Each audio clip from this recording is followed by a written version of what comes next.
Assalamu alaikum wa rahmatullahi wa barakatuh. Dear respected brothers, elders, uncles and aunties at home. This is a message from Abdul Rashid on behalf of Carlisle Masjid.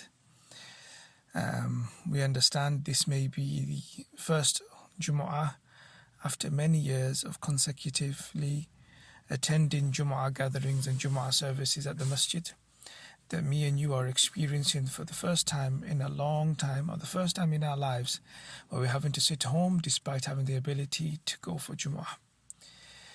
This is understandably quite upsetting to some of us and will create some feelings of emotion and distress in our hearts. But I'd like to highlight a few points today in this short English reminder that when we came for Jumu'ah all those years, we came because Allah Ta'ala told us to, and Rasulullah Sallallahu Alaihi Wasallam guided us to. And now that we are sitting home, despite being physically healthy, despite being capable in all aspects, we are sitting at home and not attending the masjid for Jumu'ah. This is also because Allah Ta'ala has told us to, and this is also because Allah Ta'ala had guided Rasulullah Sallallahu Alaihi Wasallam to show us to.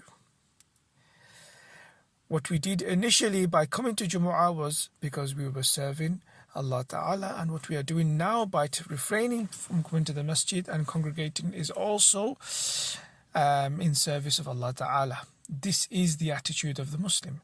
This is the attitude of a servant, that the servant does not get acquainted with any specific action of his and regard it to be a worship on his own accord. No, we worship Allah Ta'ala whether we like it or not, in the manner He asks of us. There is a very important example in the life of Rasulullah SAW when all the Sahaba, or many of them, grouped together, travelled far and wide from Makkah, or from Medina all the way to Makkah to perform the Umrah. And you can imagine that kind of the emotional longing and the enthusiasm all the Sahaba radiallahu anhum, after that many years of not seeing Makkah, they're coming back from Makkah to see the Kaaba, to make tawaf and to make the Umrah. Yet at the doorstep of Kaaba at Hudaybiyah, they were stopped and told to turn back. And Rasulullah sallallahu alaihi wasallam also said, we must turn around now. Now the Sahaba arguably and understandably and justifiably found it very hard to accept. And many of them, despite being instructed by Rasulullah Sallallahu Alaihi Wasallam to turn back, just observed silence and didn't really immediately comply. To the extent that Rasulullah Sallallahu Alaihi Wasallam had to physically show himself turning back by physically coming out of the state of ihram. And only then did the Sahaba follow suit. But Allah Ta'ala described this turn away, describe this non-fulfillment of Umrah as a open success, Fatha Mubina, an open victory. So we don't know the victory hidden behind something that we are having to do, regrettably, something that we happen to do despite not wanting to. So in this occasion, in this instance, we are having to forego Jumu'ah despite emotional attachment to the beauty, the grandness, the blessed gathering of Jumu'ah, but we're having to forego it and pray Dhuhr Jumu'ah at home. So all brothers and sisters are urged to come together, pray Dhuhr Salah at home with Adhan, with Iqamah, and maybe discuss these points that I've shared with you in English and Bengali. Make it a family form of congregation.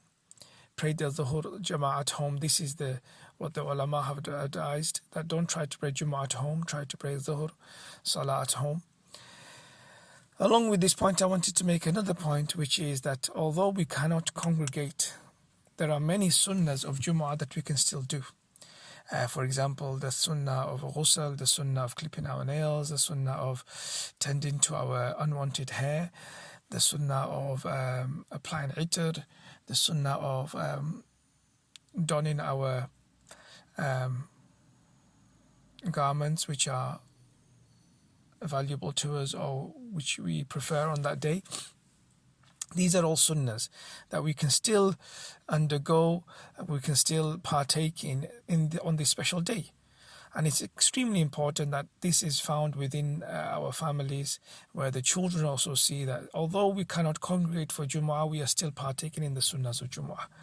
And along with doing that, we are showing Allah Ta'ala that, look, we are doing our level best. Look, we are doing our level best to prepare for Jum'ah, although we cannot attend Jum'ah. Secondly, please use this opportunity of solitude and isolation to engross inside istighfar and tawbah, and especially on Friday, salawatun Rasulullah sallallahu alayhi wasallam.